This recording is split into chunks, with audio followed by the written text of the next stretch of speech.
Selamat siang Maya Friends, apa kabar? Semoga semua sehat selalu ya.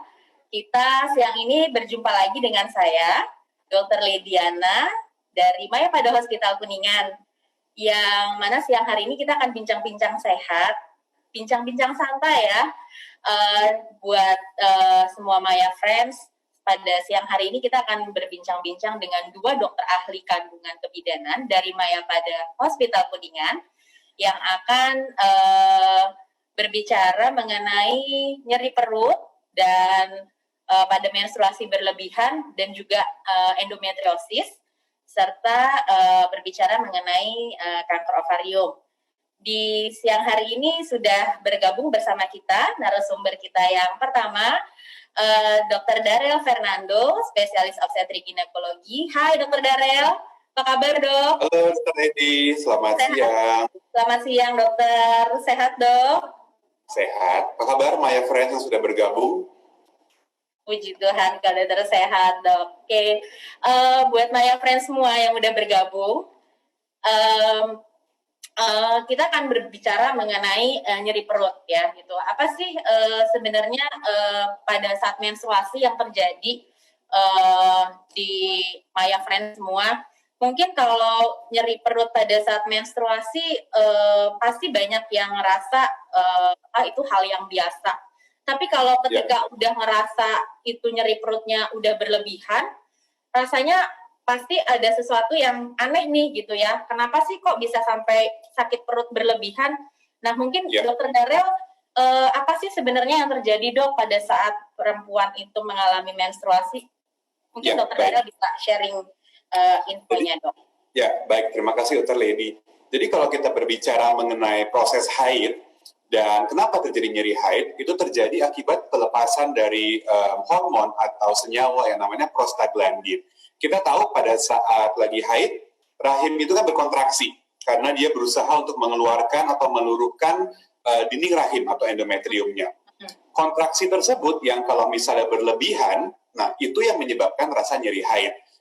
Kenapa dia bisa berlebih? Karena pengaruh dari prostaglandinnya tersebut yang meningkat. Jadi kondisi-kondisi yang menyebabkan peningkatan dari prostaglandin itu bisa menyebabkan nyeri haid. Nah, sebetulnya kriteria nyeri haid yang normal itu seperti apa sih gitu? Karena setiap perempuan, kayak Dr. Dedi sudah katakan, pasti to a certain degree atau ya ada derajat ringan mungkin ya merasakan nyeri haidnya. Nah, nyeri haid yang normal itu kalau dirasakan mungkin seperti cramping atau kram pada perut bawah atau mungkin pegal-pegal aja. Tetapi kata kuncinya adalah tidak sampai mengganggu aktivitas, Dr. Lady.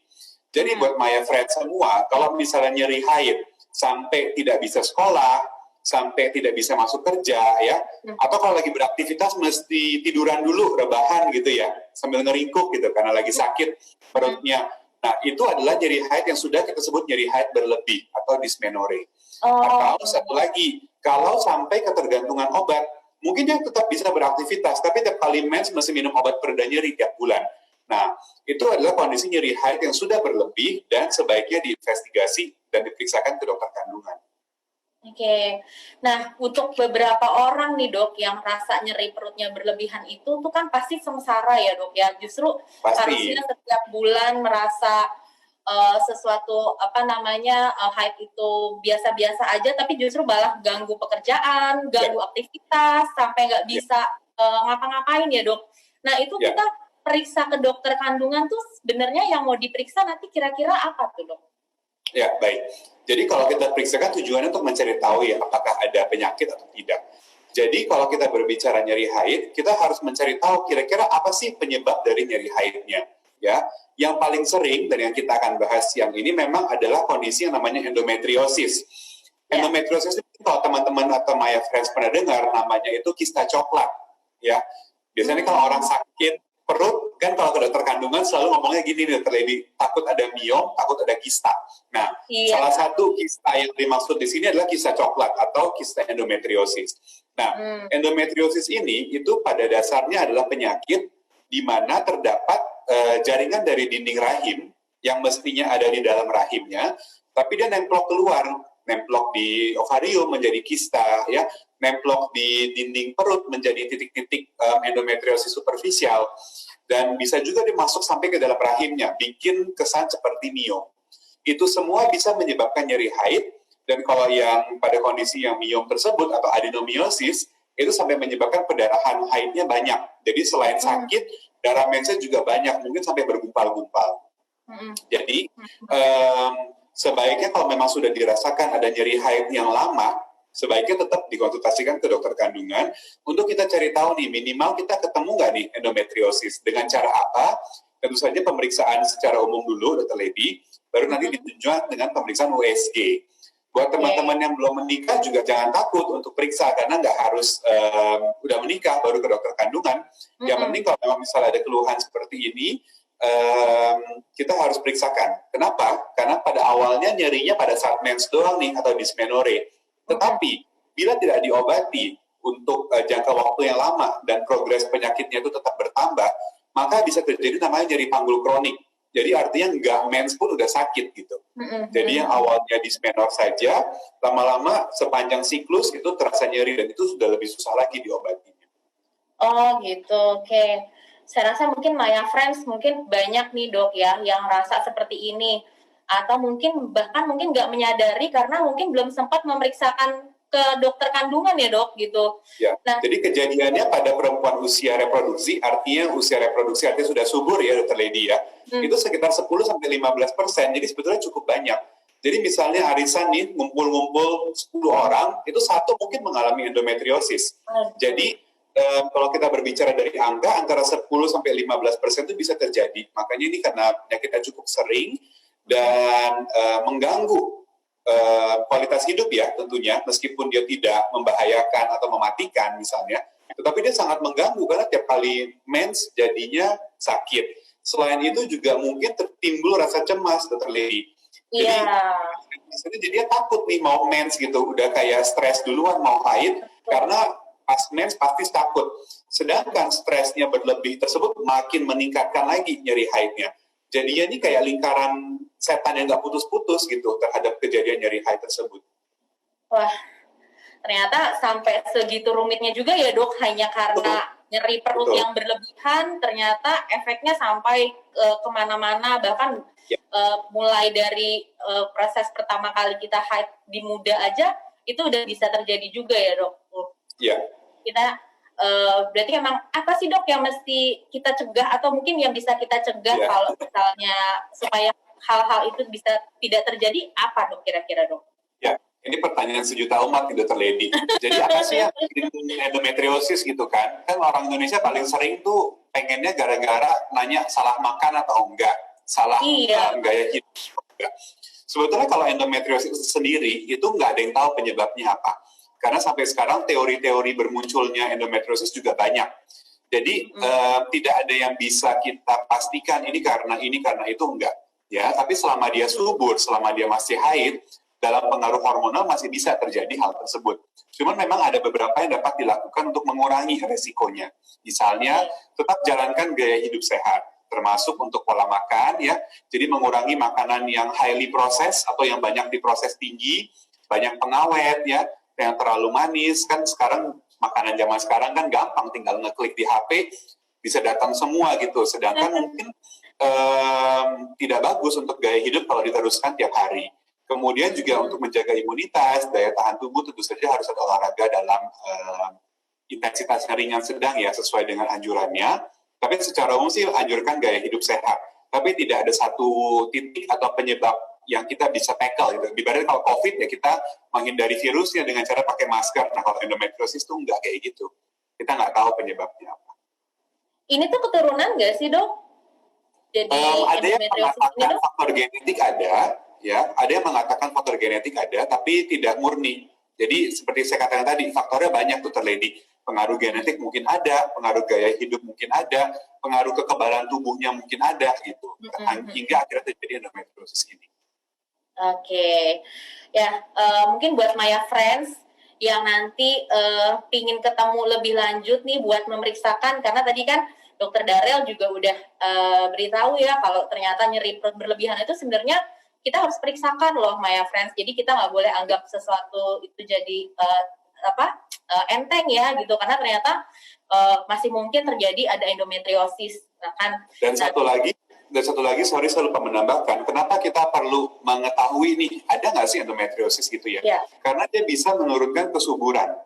Ya, jadi endometriosis adalah salah satu penyebab dari infertilitas atau ketidaksuburan pada pasangan yang sudah menikah gitu. Jadi kalau memang misalnya sudah menikah, kemudian ada keluhan nih, misalnya perutnya kalau mens sakit banget gitu ya, Dr. Lady. Jadi nggak usah ditunggu-tunggu dulu deh sampai 1 tahun gitu. Nggak boleh program hamil langsung, kita cek langsung gitu apakah ada masalah atau tidak. Karena selain nanti kita akan berbicara ya mengenai resiko terhadap kanker dengan Dr. Fitriadi yang sudah hadir siang ini, kita juga harus tahu bahwa endometriosis juga mempengaruhi kesuburan, mempengaruhi kualitas hidup, dan juga sangat mempengaruhi mental health dari pasiennya. Jadi nggak semudah itu untuk terapi endometriosis. Oleh sebab itu kita pengen ketemunya pada stadium sedini mungkin. I see. Oke. Wah, kita udah bergabung juga nih Maya Friends, bersama kita ada narasumber yang lebih yang nggak kalah dengan Dr. Darel nih. Halo, selamat siang Dr. Fitriadi. Beliau adalah Halo Dr. Darel. Iya, Dr. Fitri. Dr. Fitriadi ini adalah spesialis obstetri ginekologi di Mayapada Hospital Kuningan. Beliau khusus ke ginekologi onkologi, lebih mendalami ke arah ginekologi onkologi ya dok. Dok, nah tadi kita udah sempat berbicara mengenai endometriosis dok ya. Ternyata bermula dari sakit perut yang berlebihan itu ternyata ada salah satunya bisa juga disebabkan karena endometriosis. Nah, kalau untuk cancer sendiri nih dok, gitu pada perempuan itu yang mungkin terjadi pada organ reproduksi kita apa aja ya dok, kira-kira dok? Ya, kanker pada wanita memang paling banyak sih sebetulnya secara angka ya, kanker serviks ya menduduki tempat pertama, kemudian kanker ovarium. Nah, kanker ovarium itu tadi, apakah endometriosis akan menjadi kanker? Bisa juga, walaupun sedikit, mungkin sekitar penelitian sekitar 3-7% ya. Ada yang 1,6%, tapi ada juga yang bilang bahwa mencapai 7-10%.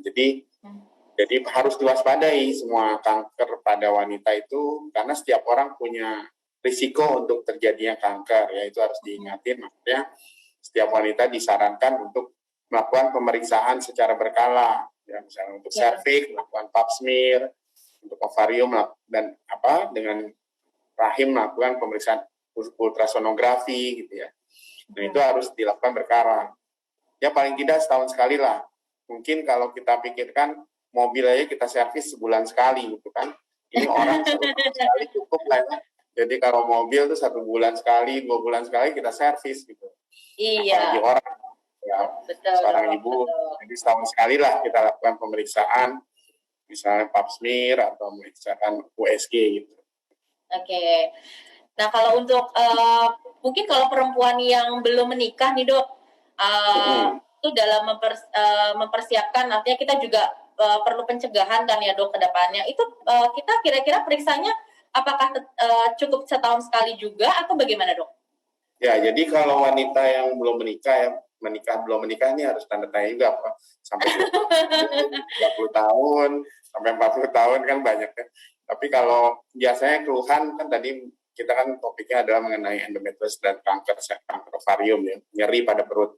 Betul. Jadi setiap wanita yang ada nyeri perut, tanpa apalagi berhubungan dengan menstruasi, nah itu harus segera dilakukan pemeriksaan ya. Nah berbeda dengan endometriosis, nah, kalau kanker indung telur itu kadang-kadang tidak ada gejala sama sekali, tidak ada gejala, tiba-tiba udah ada timbul tumor yang ukuran 10 cm, 12 cm gitu ya. Nah itulah, jadi tetap harus melakukan pemeriksaan berkala. Jadi setiap wanita yang sudah menstruasi mungkin, atau dia ada nyeri, haid, atau nyeri perut, harus segera melakukan pemeriksaan. Nah, karena itu, lebih tadi Dr. Darel katakan, kalau semakin dini ya tentu semakin baik. Ya, betul. Betul dok. Jadi sebenarnya kita udah bisa untuk Maya Friends mungkin bermula dari usia-usia kita yang usia memang sudah haid ya dok ya, artinya sudah kita dianggap memang itu sudah aktif organ reproduksi kita ya dok ya. Berarti itu yang mungkin timing yang tepat untuk bisa kita segera periksakan ke dokter kandungan untuk memeriksakan kondisinya, terus terhindar dari berbagai macam mungkin penyakit-penyakit yang rasanya tadi agak serem-serem juga ya dok ya dengernya ya dok, ada sakit perut bermulai dari sakit perut ternyata jadi endometriosis, kemudian bisa jadi keganasan juga, tuh kayaknya kita harus lebih waspada berarti ya dok ya. Yang penting jangan takut tapi harus waspada. Betul, ya. betul. Apalagi sekarang dok kan masa pandemi nih dok ya, jadi pasti mereka agak lebih membatasi. Nah, kira-kira apa sih dok yang bisa kita jadikan acuan kalau misalnya kita di rumah, oh kita mesti melakukan ini nih supaya kita tercegah dari hal-hal tersebut. Ya, seperti misalnya payudara, kita kan kenal ada sadari, memeriksa payudara sendiri. Ya mungkin kalau untuk organ reproduksi ya kita raba aja perutnya, rajin kita raba, harus lemas. Kalau merasa ada suatu benjolan, ada nyeri, apalagi berhubungan dengan nyeri haid, susah BAB atau ada keluhan, langsung kita lakukan pemeriksaan. Lebih dini lebih baik, jangan takut, karena memang masalahnya problemnya ada takut nggak bisa diobatin gitu kan. Kalau endometriosis mungkin Dr. Darel nih, kita bisa pengobatannya gimana ya dok itu untuk endometriosis itu dok? Ya, jadi kalau endometriosis ini pengobatannya sebetulnya sesuai dengan keluhan dari penderitanya. Jadi apakah dia keluhannya terutama ke nyeri haid atau keluhannya itu ingin program hamil atau masalah fertilitas. Jalannya agak berbeda nih Dr. Lady. Tapi secara umum, biasanya pasien dengan endometriosis ke dokter kandungan itu sudah pernah mengkonsumsi obat pereda nyeri biasanya, atau painkiller sendiri lah. Udah langganan tuh dok, saya kalau mens minum ini, minum itu, beli sendiri. Jadi kita tidak mengobati di tahap itu lagi, kita naik level nih Dr. Lady. Biasanya kalau memang misalnya keluhan utamanya adalah nyeri haid, kita akan berikan terapi hormonal. Tujuannya terapi hormonal ini untuk menekan atau menghambat pertumbuhan si jaringan endometriosis ini. Jadi kalau dari sisi dokter kandungan biasanya endometriosis itu tidak langsung dioperasi, kecuali yang pertama memang dari saat USG atau saat pemeriksaan kita curiga ini juga endometriosis yang mungkin mengarah ke kanker atau ke yang namanya clear cell karsinoma pada ovariumnya. Seperti tadi yang sudah Dr. Fitria dijelaskan. Jadi kalau ada kecurigaan cancer, pasti akan operasi. Kemudian yang kedua, kalau memang misalnya masanya besar sekali ya, atau pada kasus yang dengan adenomiosis menyebabkan perdarahan yang banyak sampai mungkin HB-nya turun, itu kita pertimbangkan untuk operasi. Tetapi sebisa mungkin kita tidak langsung operasi pada saat ketemu pertama gitu, Dr. Lady. Kenapa? Karena tadi yang saya belum jelaskan bahwa endometriosis ini meskipun tadi lebih dari 95% jinak ya, tapi sifatnya itu jahat sebetulnya Dr. Lady. Kenapa? Karena dia bisa kambuh. Dan tingkat kekambuhan endometriosis itu dilaporkan cukup tinggi, sekitar 10% per tahun, Dr. Lady. Jadi misalnya pas awal ketemu tahun 2020 misalnya ya, ketemu langsung dioperasi. Maka dalam waktu 5 tahun itu bisa angka kekambuhannya udah 10% kali 5. Kira-kira udah 50% kemungkinan kambuhnya. Nanti operasi lagi gitu. Jadi jangan sampai endometriosis itu berulang kali operasinya. Sehingga prinsipnya adalah first surgery pada endometriosis harus sebersih mungkin, serapih mungkin, dan biasanya kita akan dekatkan sedekat mungkin dengan waktu dia program hamil. Untuk ibaratnya dibersihin dulu, habis itu masuk ke program hamilnya.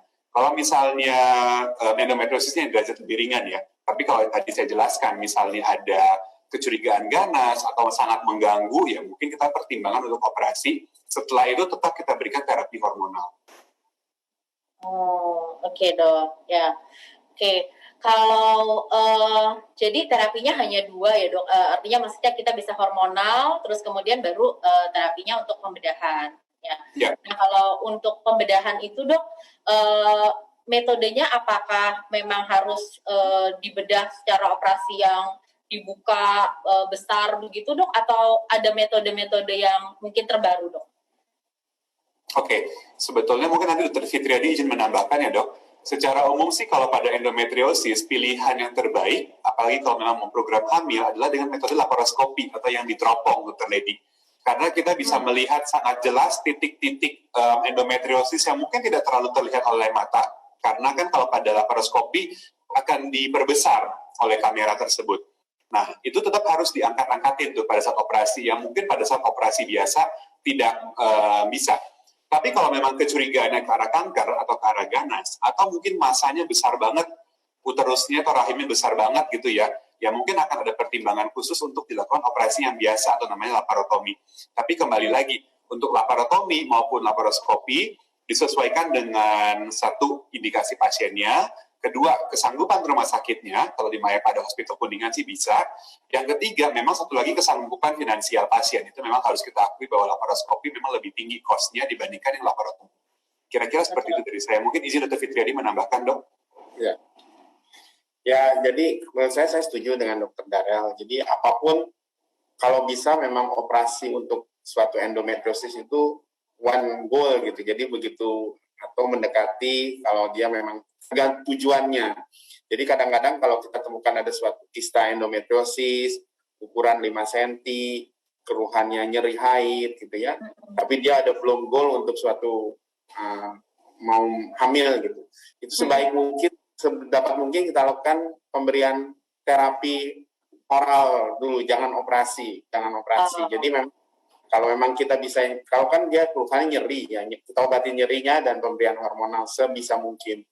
Karena operasi itu akan mengakibatkan suatu perlekatan, malah jadi memperberat kadang-kadang. Jadi pada saat dia mau menikah, kemudian ingin hamil, malah sudah terjadi suatu reaksi perlengketan dan segala macam. Jadi sebisa mungkin obat terbaik untuk suatu endometriosis adalah memang hamil. Karena kan dia berhubungan dengan estrogen, ya. Dia hamil, 9 bulan. Ya, jadi kalau bisa dia dengan hamil dengan kista itu nggak ada masalah sebetulnya. Yang penting boleh dia hamil. Misalnya kita temukan 5 cm, 6 cm gitu ya dengan endometriosis. Dia hamil lebih bagus. Dia hamil 9 bulan, kemudian menyusui 1,5 tahun sampai 2 tahun, ya, itu endometriosisnya bisa mungkin mengecil atau hilang. Jadi mungkin kita berikan obat dulu. Jadi kalau memang dia tidak berhasil konsumsi atau hamil, maka bisa kita lakukan operasi kalau memang itu suatu endometriosis. Ya. Nah, satu lagi Dr. Lady, izin dok. Ya. Jadi kita nggak harus. Jadi kadang-kadang orang suka parno gitu ya, dok. Tapi kisahnya kan masih ada gitu ya. Jadi kita tidak mengobati barangnya, kita tidak menghilangkan barangnya, kita menghilangkan keluhan yang dirasakan pasien. Jadi kalau pada endometriosis, mungkin kayak Dr. Fitri bilang, ada yang 5 cm sakit, ada yang 8 cm nggak sakit gitu misalnya. Jadi dia tidak berhubungan dengan ukurannya. Jadi kita bukan berusaha mengecilkan atau menghilangkan 100%, memang kita ingin menekan ya, tapi belum tentu menghilangkan. Tapi yang penting keluhannya itu bisa diatasi. Jadi keluhan nyeri haidnya bisa diatasi. Itulah tadi kenapa kita sebisa mungkin mainnya di hormonal dulu sebelum kita masuk ke terapi pembedahan. Oh gitu, oke. Wah ini informasinya buat Maya Friends kayaknya udah lengkap banget nih dok ya. Jadi ini di layar kita nih dok udah ada cukup banyak pertanyaan buat Dokter Darel, buat Dokter Fitriadi juga nih. Ya topiknya kayaknya cukup seru buat diomongin siang hari ini nih dok. Mungkin izin saya coba saya sampaikan sebentar. Ini kita ada pertanyaan dari Zoom ya dok ya, dari Almaratus Solihah. Selamat siang dokter, jika terjadi nyeri haid, apakah boleh mengkonsumsi obat pereda nyeri?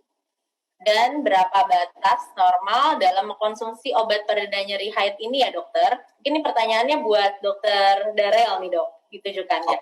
Baik, jadi kalau seperti ini sih sebetulnya seperti tadi yang saya jelaskan ya, kalau memang nyeri haidnya sampai ketergantungan harus terus minum obat pereda nyeri, coba dipantau dalam mungkin 3 bulan sampai 6 bulan. Kalau tiap bulan ya datang bulan harus minum obat pereda nyeri, cek ke dokter. Itu yang pertama. Tapi kalau untuk pemilihan obat pereda nyerinya sebetulnya bebas ya, banyak obat yang mungkin yang mengandung paracetamol, asam mefenamat, kita tidak menyebut merek di sini, tapi ya ikuti anjuran pakainya, jangan melebihi dari batas anjuran pakainya.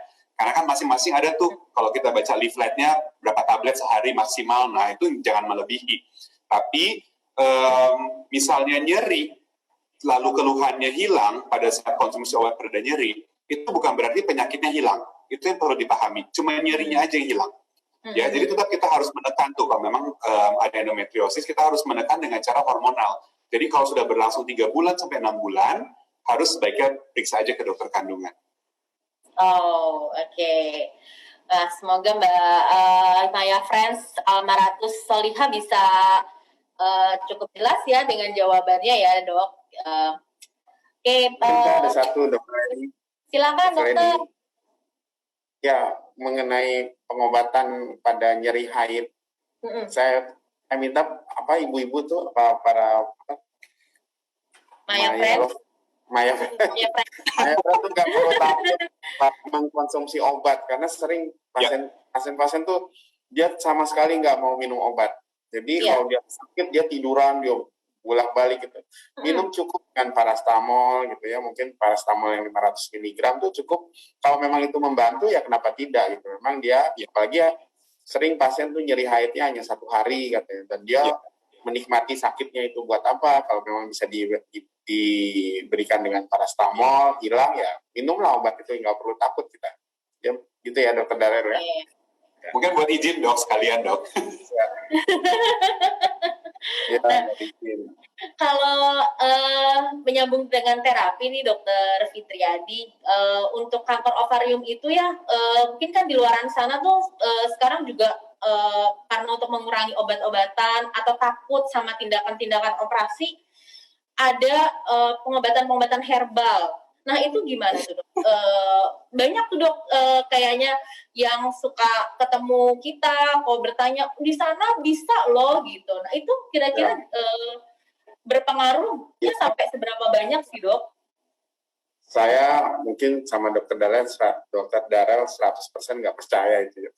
Sering kadang-kadang saya mendapatkan pasien yang di tempat ini dengan pengobatan herbal hilang kistanya. Terus saya lihat kistanya memang kista 3-4 cm, ya memang nggak diapa-apain nggak hilang, itu suatu kista folikel gitu. Jadi sering pasien tuh membawa USG dengan hasil kista ovarium, kista.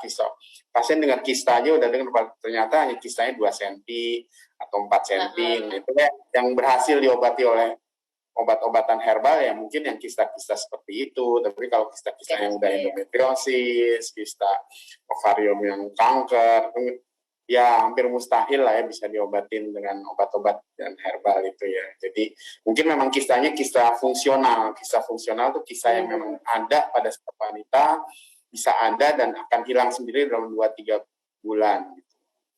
Oke.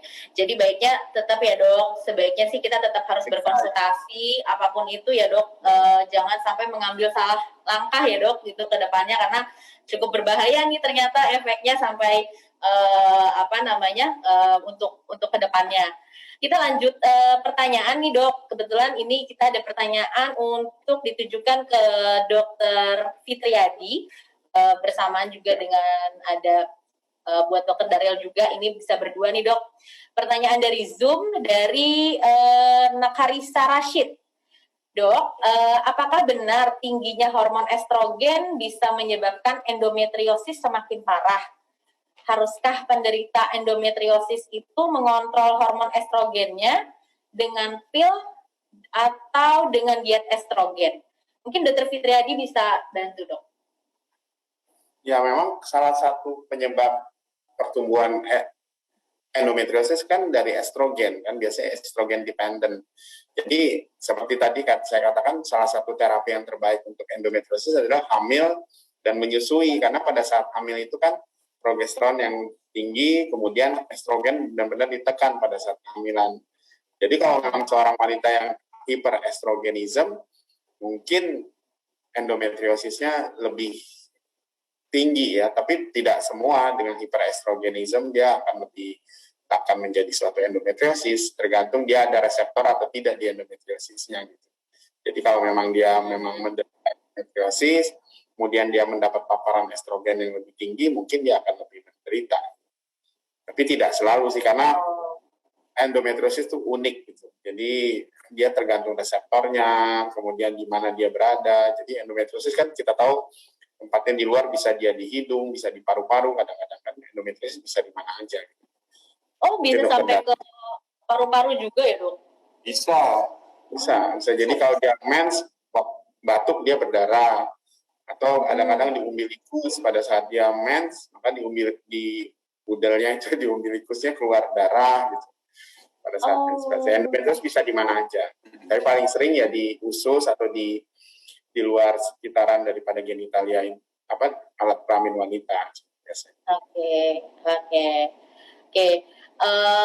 Berikutnya nih dari pertanyaan Zoom juga nih, dok ditujukan buat Dr. Fitriadi. Pertanyaannya, dari Hermawan Sudarsono. Ternyata ada Maya Friends yang laki-laki juga nih yang ke-join ya.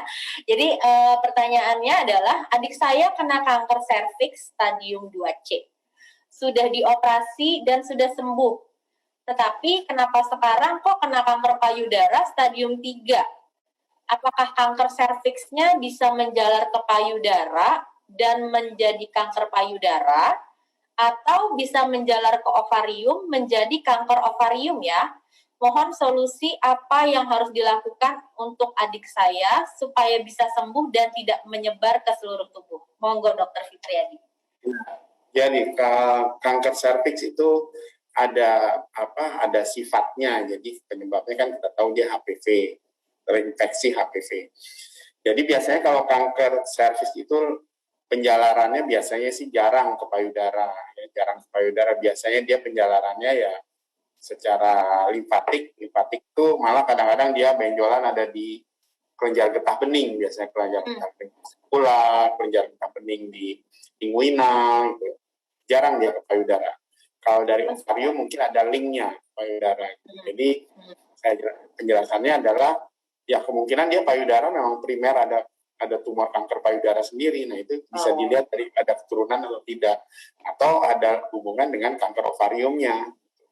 Tapi biasanya kalau kanker serviks sih jarang dia menyebar ke payudara. Tapi bukan berarti tidak mungkin.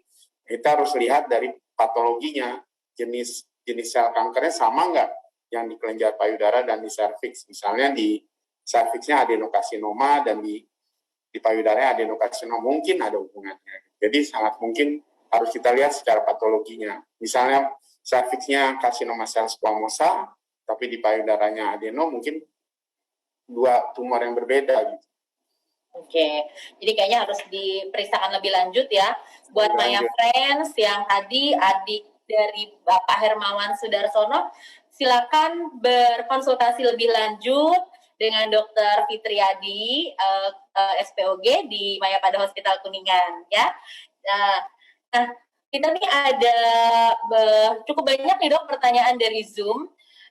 Bahwa nanti sebenarnya pertanyaan-pertanyaan dari Maya Friends ini kita akan memilih penanya terbaik nih dok. Jadi buat Maya Friends silakan banyak bertanya pada dua narasumber kita siang hari ini karena kita akan mendapatkan hadiah voucher saldo GoPay senilai total Rp1 juta untuk penanya-penanya terbaik kita. Kita lanjut ya dok, dari Maya Friends ini pertanyaannya untuk Dr. Darel. Dari IG Live. Nah, kebetulan kita siang hari ini disiarkan di IG Live, ada juga di YouTube, kemudian ada juga via Zoom, ya dok. Jadi pertanyaannya dari Viva Mimo, IG Live. Dokter, maaf, setelah operasi sesar, kenapa jadwal mens saya tidak teratur ya dok? Lalu sekali-kalinya mens bisa sampai 14 hari. Mungkin dulu-dulu biasanya hanya 7 hari. Gimana tuh dok? Dokter Darel mungkin bisa. Jadi terkait dengan haid setelah melahirkan ya, sebetulnya tidak hanya tergantung dari jenis melahirkannya, maksudnya pervaginam atau normal atau sesar, kan habis melahirkan seorang perempuan akan memasuki masa nifas dan masa menyusui. Ya, jadi memang sama pada masa menyusui ini, kalau Maya Friends memberikan ASI-nya secara eksklusif, artinya minimal setiap 3 jam atau kira-kira 8 kali sehari, itu memang tidak haid, Mbak Lady. Jadi memang ada efek penekanan dari haidnya karena pengaruh menyusuinya. Dan kita tahu di Indonesia mungkin banyak juga teman-teman yang meneruskan menyusui sampai usia anaknya 2 tahun. Jadi selama memang masih menyusui dan juga masih pumping, memang haidnya itu masih bisa dikatakan berantakan ibaratnya. Jadi kita tidak bisa menjamin regularitas atau keteraturan haidnya bila ibunya masih menyusui. Tetapi memang kalau memang misalnya dirasakan sangat mengganggu, artinya mensnya kok nggak kering-kering ya gitu ya, kok kayaknya mensnya jadinya kan bingung ya, mungkin buat teman-teman yang beragama Islam juga jadi bingung salatnya itu gimana gitu ya, kalau mensnya jadi lama sampai 2 minggu, saya rasa ada baiknya tetap diperiksakan saja ke dokter kandungan ya, untuk minimal dilihat apakah memang ada masalah lain yang kebetulan ada gitu yang menyebabkan pendarahan haidnya jadinya banyak, misalnya ada polip, apakah ada miom gitu ya terkait, atau memang ada penebalan dari dinding rahimnya gitu. Jadi tetap sebaiknya cek dulu ke dokter kandungan. Oke, terima kasih Dokter Darel. Nah, ini ada juga nih pertanyaan di dok dari Zoom juga dari Maya Friends Rizky Pratomo. Pertanyaannya, izin bertanya pada Dokter Darel, apakah wanita yang pernah terkena endometriosis bisa mempunyai keturunan? Ya. Dan bagaimana dampaknya jika sudah positif hamil tetapi justru terdeteksi endometriosis? Gimana tuh Dokter Darel? Baik, jadi kalau yang pertama, apakah endometriosis bisa hamil? Jawabannya sebetulnya bisa, tapi mungkin butuh usaha. Nah, karena tadi saya bilang endometriosis itu salah satu gejalanya atau dampaknya adalah gangguan kesuburan atau susah hamil. Jadi kalau teman-teman, makanya tadi kita katakan kalau yang mau menikah ya atau yang memang mempersiapkan sebuah kehamilan, kalau sebelumnya suka ada riwayat nyeri haid, sebaiknya cek aja ke dokter kandungan dalam rangka program hamilnya lah ibaratnya. Ya, biar tidak terlalu parah gitu. Dan tapi bisa saja dia mencapai kehamilan baik secara spontan ya kalau derajatnya masih ringan ya, atau mungkin dioperasi dulu baru habis itu nanti di program hamil, atau mungkin langsung masuk ke program IVF, itu juga bisa. Jadi sebenarnya banyak pilihannya. Jadi kalau ditanya Dr. Lady bisa atau nggak hamil, ya sebenarnya bisa. Cuman bisa, mungkin jalannya itu bukan jalan tol gitu, jalannya jalan pinggir tol gitu, mungkin agak sedikit gitu. Nah, satu lagi, kalau memang misalnya sudah hamil, ketahuan ada endometriosis, ya udah dibiarin aja, nggak apa-apa. Kita pantau aja, ya. Kecuali memang ada penyulit, misalnya kistanya jadi terpuntir atau kistanya pecah gitu ya. Kalau memang misalnya ukurannya besar, baru kita akan intervensi. Tetapi kalau misalnya hamil ada kista, apalagi endometriosis, biasanya justru keluhannya akan mereda. Oke. Jadi nggak perlu diapa-apain. Jadi Maya Friends nggak perlu khawatir ya dok, kalau ada endometriosis pada saat kehamilan nggak ada masalah ya dok ya. Nggak apa-apa. Oke dok, thank you banget nih dok. Nah dari IG Live lagi nih dok ada pertanyaan dari Feby Dwi Santo. Siang dok, izin bertanya, adakah resiko untuk ibu hamil dan resiko untuk janinnya? Mungkin ini pertanyaannya terkait endometriosis yang terjadi pada ibu hamil dan kemudian gimana janinnya nih dok? Ada pengaruh nggak dok kira-kira dok? Kalau memang misalnya endometriosis pada kehamilan, udah jadi ya, maksudnya udah hamil, seperti tadi yang kita jelaskan ya, bahwa mungkin tidak terlalu berat dampaknya, tapi endometriosisnya juga kita perlu lihat dulu jenisnya yang mana. Karena tadi kan kita sudah ngobrol di awal, Lady, bahwa ada yang sifatnya seperti kista, ada yang sifatnya seperti miom atau adenomiosis tersebut. Nah, itu yang perlu kita perhatiin, lokasinya tuh di mana ini endometriosisnya. Kalau mungkin yang sifatnya adenomiosis, terus letaknya dekat dengan plasenta, maka kita harus awasi dong tentunya, karena mungkin bisa terjadi gangguan dari plasentanya atau penghubung antara ibu dengan janinnya. Atau misalnya kisahnya ukurannya besar, jadi ada resiko dia akan terpuntir pada saat kehamilan karena rahim yang membesar ya, atau mungkin kisahnya pecah. Jadi ini sangat-sangat tailor-made ya, atau individualized gitu, kita nggak bisa berbicara secara umum gitu. Jadi kalau memang misalnya ada dan sudah hamil, saya rasa harus dipahami kira-kira tempatnya di mana, ukurannya di mana gitu. Pada saat kontrol memang harus diperhatikan gitu. Seperti itu. Mungkin Dr. Fitri ada masukan dok? Ya setuju sih apa yang dikatakan dokter. Jadi apapun hamil dengan kista itu suatu problem tentunya. Tapi tidak perlu ditakuti karena kehamilan itu akan terus dilanjutkan sampai bayinya viable. Bahkan bukan berarti semua kista dengan hamil harus disesar, ya itu satu poin yang paling penting. Jadi jangan bukan berarti nanti sekalian aja diangkat kistanya, itu berbeda karena dengan sesar itu kita mencederai rahim. Tapi kalau kita lahir normal, baru kita lakukan operasi pengangkatan kistanya atau bisa 3 bulan setelahnya, bisa langsung. Itu akan berbeda untuk kehamilan-kehamilan berikutnya. Karena dengan namanya sesar itu berarti kita sudah melakukan suatu sayatan pada rahim. Jadi kalau kalau dia hamil dengan kista, kita tidak perlu takut dan kita harus nilai kistanya itu. Apakah kista tadi yang dikatakan dokter Daryl. Oke.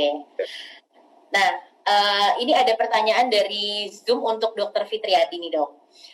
Izin bertanya, ini dari Maya Friends Sucililisa. Pasien, izin bertanya dokter, pasien dengan riwayat kanker dalam keluarga, apa perlu pemeriksaan genomik untuk membantu identifikasi risiko terkena kanker? Contohnya yang terjadi pada artis Angelina Jolie nih, Dok. Nah, gimana nih, Dok, kira-kira Dokter Fitriadi? Ya, boleh-boleh aja itu kan, kalau memang punya kapasitas, maka punya kemampuan untuk melakukan pemeriksaan, BRCA gitu ya itu tentunya bagus, apalagi keluarga ada risiko kanker payudara, ada risiko semua kanker lah, kanker payudara, kecuali kanker serviks ya, kanker payudara, kanker rahim, kanker ovarium, kanker usus, tentunya kita bisa meriksa pemeriksaan genomik tadi dengan pemeriksaan BRCA, kemudian ada mungkinan suatu Lynch syndrome ya, jadi kayak kasusnya Angelina Jolie ya, sebetulnya sih terlalu berlebihan sebetulnya, tapi ya kan ada tujuan yang membentuk payudara yang lebih indah kali ya diangkat. Jadi dia melakukan dia membentuk payudara yang baru gitu, ada tujuannya. Walaupun ya itu bagus sih sebetulnya dia mencegah lebih dini. Tapi kalau misalnya kita ada keluarga kanker hidung telur, kemudian pada wanitanya tidak ada, misalnya seorang wanita kakaknya atau ibunya kanker hidung telur, karena dia takut, kemudian dia melakukan pengangkatan ovarium, ya itu terlalu berlebihan sih sebetulnya. Jadi yang penting adalah deteksi dini ya. Deteksi dini ya, Dok. Kanker payudara, jadi kanker ovarium juga deteksi dini. Kalau ada keluarga, ya kita lakukan pemeriksaan. Tapi kalau memang punya kemampuan melakukan pemeriksaan tadi, ya lakukan saja. Jadi, tentunya misalnya dia positif, ya kita lebih hati-hati dan lebih aware, melakukan screening setiap tahun atau mungkin lebih ketat lagi setiap 6 bulan kalau memang ada kemungkinan suatu keturunan. Oke, jadi kita tergantung kemampuan ya, Dok ya. Sebenarnya sah aja, silakan aja ya kalau memang mau memeriksakan ya, Dok. Baik. Silakan. Oke, ini ada pertanyaan dari Zoom, Dok, untuk Dokter Daryl dari Isabella Magdalena. Dok, apakah olahraga untuk otot perut seperti sit up itu berbahaya nggak untuk menderita endometriosis? Terima kasih, Dok. Baik.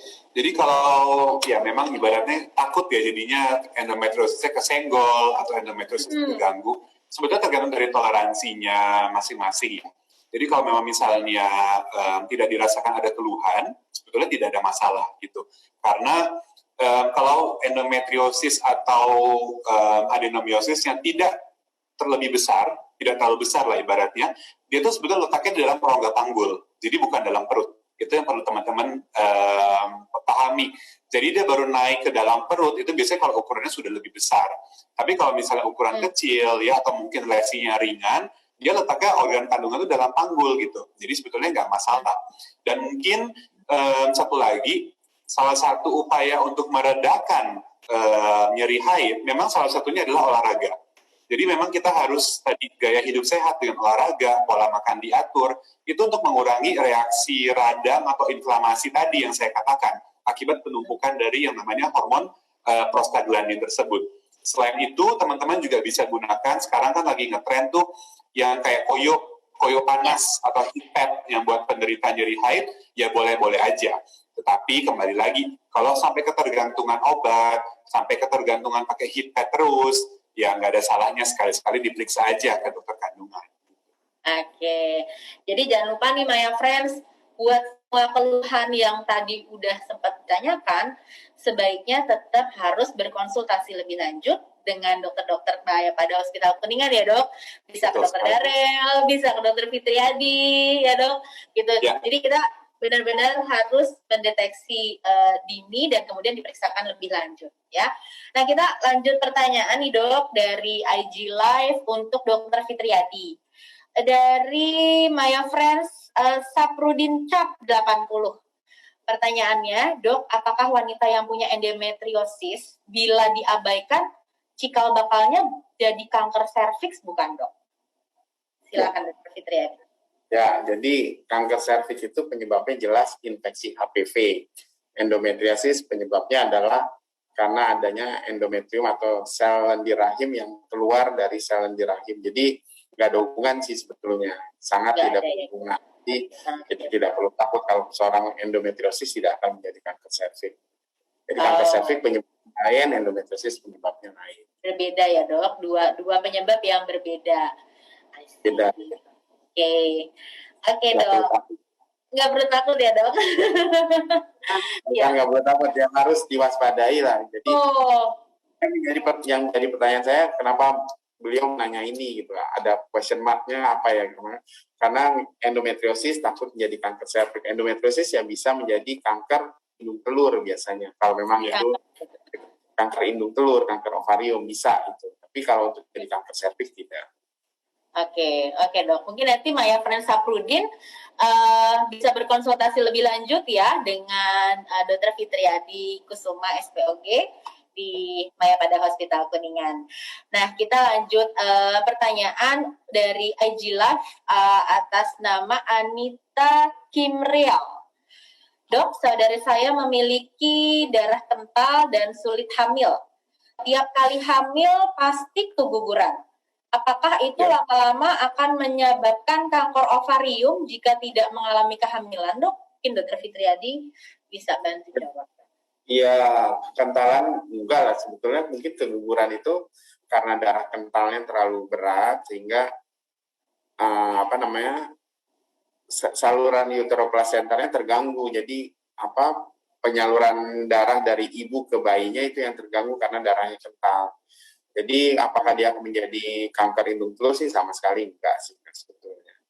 Kecuali kalau memang maaf misalnya selalu diberikan obat-obat stimulasi untuk kehamilan, nah itu mungkin bisa bukan terjadi kanker sih, mungkin terjadi gangguan hormonal malah. Tapi penyebab pemberian antikoagulan karena darah kental itu diobatin aja dan tidak akan menjadi suatu kanker. Oh ya, syukurlah dok kalau memang begitu. Oke. Darel mau menambahkan, dok, untuk pertanyaan tadi sebenarnya pertanyaan ini bisa buat juga untuk Darel juga nih, dok.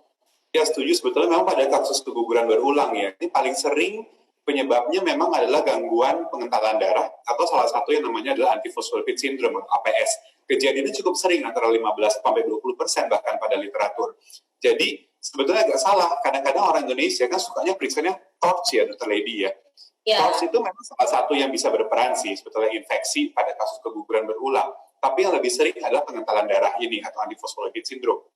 Dan kalau diobati, sebetulnya bisa mencapai sebuah kehamilan yang baik sampai dengan cukup bulan. Tapi memang tetap kita harus berkolaborasi dengan dokter penyakit dalam yang mungkin khusus untuk dokter hematologi atau dokter darah yang di Maya Pada Hospital Kuningan juga ada, karena saya juga lagi menangani kasus seperti itu. Jadi kita kolaborasi dengan dengan dokter hematologi untuk pemberian pengencer darahnya. Tapi kalau untuk menjadi cancer sebetulnya memang tidak secara langsung. Tapi saya ngerti sih maksudnya bahwa kalau nggak hamil-hamil apakah itu resiko cancer. Dan memang salah satu faktor resiko kanker terutama payudara itu kalau nggak pernah hamil karena paparan hormonnya kan jadinya jalan terus ya. Tapi bukan karena pengentalan darahnya tersebut, Dr. Lady, cuman karena memang tidak hamilnya itu. Jadi ada paparan hormon yang teratur. Kira-kira seperti itu tambahan dari saya. Oke, dok. Ya, nanti Maya Friends bisa berkunjung ke Maya Pada Hospital Kuningan karena kita juga selain ada dokter kebidanan dan kandungan, ada juga mungkin dokter penyakit dalam khusus untuk onkologi ya, dok ya. Jadi kita bisa saling membantu dan kemudian kolaborasinya semakin bagus nih, dok, gitu ya. Jadi di one stop service deh kalau untuk di Maya Pada Hospital Kuningan ya, dok ya. Oke. Pertanyaan dari Zoom nih ditujukan untuk Dr. Fitriadi dari Maya Friends Elida Sofiana. Pertanyaannya, saya Elida dari Banjarnegara. Wah, hello Maya Friends Elida dari Banjarnegara. Saya bulan Desember 2020 di Kuret dengan diagnosa komplit mola. Setelah monitoring hormon beta HCG, trennya menurun dan kadar pemeriksaan kedua kadarnya itu 2. Apakah penyebab komplit mola kalau selain dari tumor atau kanker ya dok? Kira-kira seberapa lama boleh hamil lagi? Dan apakah masih ada resiko terkena mola lagi untuk kehamilan selanjutnya? Mungkin bisa dibantu Dr. Fitriadi.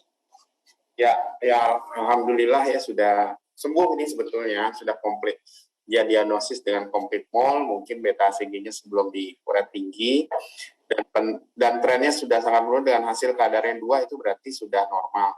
Sebaiknya sih dilakukan pemeriksaan konsolidasi itu sampai 3 kali. Jadi setelah 3 kali normal, maka itu sebetulnya sudah bisa dikatakan sembuh. Dan kapan boleh hamil lagi?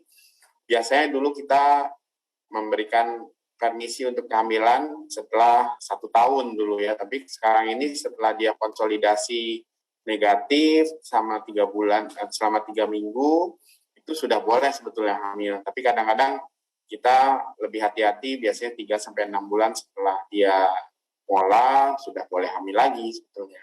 Dan apakah timbul risiko terjadinya mola lagi? Bisa saja, tapi karena penyebabnya kan kita tidak tahu penyebab kenapa dia sampai terjadi mola ya, karena gabungan dari kromosomnya ya biasanya. Nah itu nggak perlu takut, biasanya sih jarang sampai terjadi mola lagi, apalagi ini mola komplit, kemudian sudah dalam kadar beta HCG yang normal, insya Allah hamil berikutnya sih baik-baik saja. Jadi boleh hamil lagi. Ya. Oke, ya syukur dok kalau memang ternyata. Yang penting adalah jangan kadar beta HCG kedua kadar yang normal langsung hamil. Jangan, harus konsolidasi dulu sampai 3 kali pemeriksaan sudah normal. Ya. Oke. Nah, terus kemudian ada pertanyaan lagi dari Zoom, ini dari Maya Friends atas nama Maria Litwina dan Lilik Setiawati. Tahun 90-an saya laparotomi karena endometriosis parah dengan perlekatan di semua organ. Perlekatannya sudah di counter, ditemukan mioma uteri dan juga sudah di counter. Saya juga pernah operasi fibroadenoma bilateral dan fibroadenoma pernah kumat tetapi tidak operasi, hanya biopsi saja.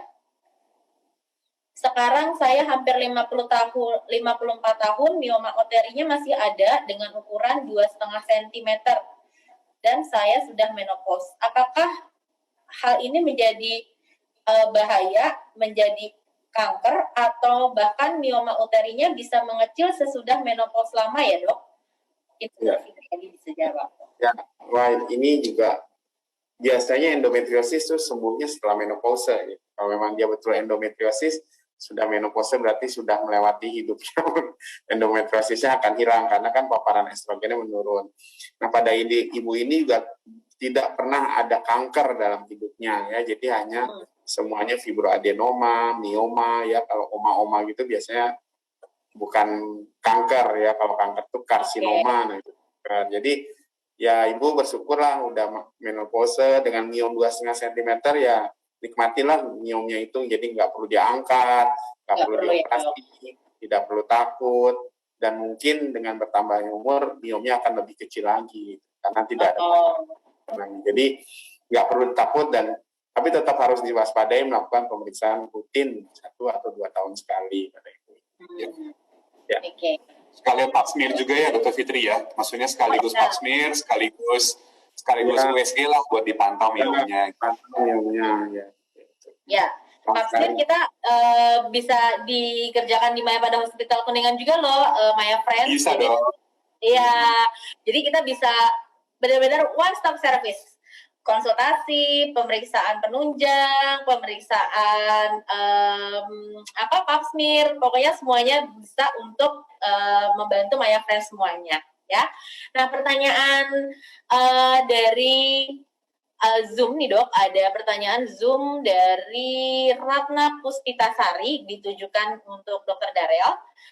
Hai dok, Usia saya 29 tahun. Ada riwayat lahiran seksio dan saat ini menggunakan KB IUD. Saya sering sekali mengalami nyeri saat menstruasi, seperti ditusuk-tusuk, dipelintir-pelintir, dan sangat mengganggu aktivitas. Pertanyaannya ada 3 nih dok. Yang pertama, apakah endometriosis berpengaruh dengan kesuburan saya nantinya ya dok? Kemudian mungkin ini juga tadi beberapa kali sudah disebutkan. Yang kedua adalah apakah nyeri haid saya ada kaitannya dengan KB IUD-nya? Dan yang ketiga, apakah endometriosis dapat mempengaruhi aspek lain selain kesehatan, misalnya psikologinya? Terima kasih dok, mohon dibantu dokter Daryl. Baik, mungkin pertanyaan terakhir nih Dr. Lady ya sebelum kita tutup karena tadi sudah ada apa-apa. Nah, jadi ini pertanyaannya cukup sering ya ditanyakan oleh teman-teman yang menggunakan KB spiral. Jadi KB IUD memang bisa memperberat derajat nyeri haidnya. Tetapi itu kita harus kontrol kontrasepsi IUD-nya seperti apa. Karena kita tahu bahwa IUD atau spiral itu kita memasukkan benda kecil ke dalam rahim. Nah, itu ada kondisi yang namanya ekspulsi atau malposisi. Artinya dia melorot atau dia mungkin posisinya nggak pas gitu, si IUD ini. Kalau dia melorot atau posisinya nggak pas, tentu saja dia membuat keluhan nyeri. Yang mungkin disertai juga, teman-teman mungkin sering juga ya kalau pasang IUD, nyerinya hebat, keputihannya banyak, itu harus dicek. Karena kalau pemasangan IUD pada saat lahiran, ya segera setelah melahirkan, baik pada sesar maupun untuk pasca persalinan normal, itu resiko untuk ekspulsi atau malposisinya cukup tinggi, hampir 10%. Berbeda dengan kalau yang dipasangnya itu interval. Interval itu artinya setelah masa nifasnya selesai, mungkin hanya sekitar 1-2%. Jadi buat Mbak Ratna, pesan saya coba cek dulu posisi IUD-nya benar atau enggak, dengan cara USG tentunya. Kalau posisi IUD-nya miring, melorot, tentu saja itu menyebabkan keluhan. Belum tentu sebuah endometriosis. Jadi endometriosis itu salah satu penyebab dari nyeri haid, tapi tidak semua nyeri haid itu penyebabnya endometriosis gitu, Dr. Lady. Jadi memang bukan evaluasi lagi gitu.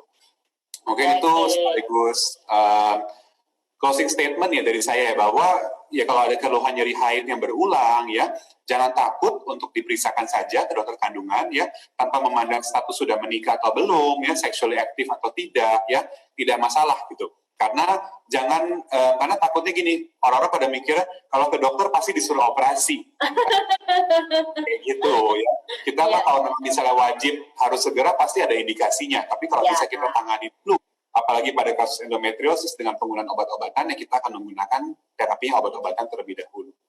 Oke, thank you banget untuk Dr. Daryl. Mungkin Dr. Fitriadi sebagai menutup pertanyaan kita dan menutup acara kita sore hari ini, dok. Mungkin apa nih bisa disampaikan dokter untuk Maya Friends sekalian? Ya, untuk Maya Friends semua, saya rasa tadi udah disebutkan Dr. Daryl. Jadi lakukanlah pemeriksaan, sayangilah tubuh kita ya. Untuk Maya Friend yang wanita, sayangi tubuh kita, diperiksa organ keintimannya, organ kemaluannya ya. Karena ya tadi yang saya pada saat tahu bahwa mobil aja diperiksa sebulan sekali di servis ya. Ini tubuh kita yang kita sayangi, sebaiknya minimal setahun sekali lakukan pemeriksaan pap smear, pemeriksaan sonografi untuk melihat kelengkapan dari kebaikan keadaan tubuh kita gitu. Jadi melakukan pemeriksaannya. Nah, itu aja pesan saya. Dan semuanya udah di Maya Pada ya, Dr. Lady ya. Oh iya, betul dong. Jangan sampai lupa ya, Maya Friends.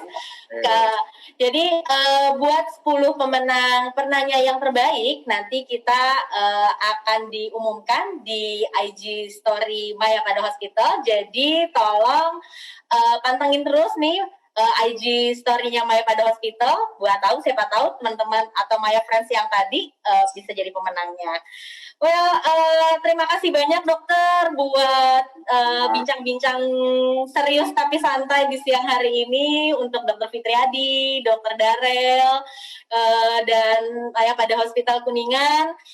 Terima kasih buat Maya Friends semuanya yang sudah bergabung dalam talk show siang hari ini. Kita mungkin sampai jumpa di acara kita Maya Pada Health Talk berikutnya. Dan tetap semangat, selangkah lebih sehat bersama Maya Pada Hospital. Selamat siang, sampai jumpa. Bye.